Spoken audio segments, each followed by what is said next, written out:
maaliif yeroo hunda dhiitaaf dhiibbaan boodanutti aanti haju uumama tahee biiftuun gara kanaan baatus osoo bahuu baattee guutuun Oromiyaa dukkana qofa osoo hin taane ijji Oromootis lafa hin agartu namatti uumamni sii badhaase kana jaarraa danuudhaaf ittiin miidhamuu imimmaan dhiigaa lakkuun harcaasuu malee guyyaa tokko itti gammaddee qofluu dhiisisee xeesuun beeku. Harargeen qabsoo Oromootiif gadaameessaa gootota ija dhamalaa kan onnee habalee kan akka sooressa jaarraa abbaa gadaa elemoo qilxuu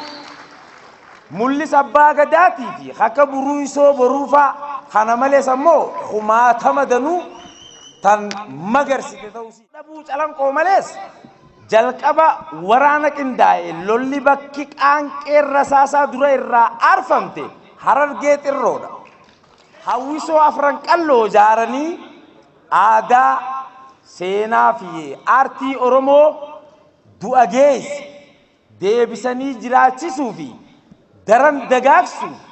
sochii jabaan kan jalqabame Harargee magaalaa Dirree Dhawaadhaati.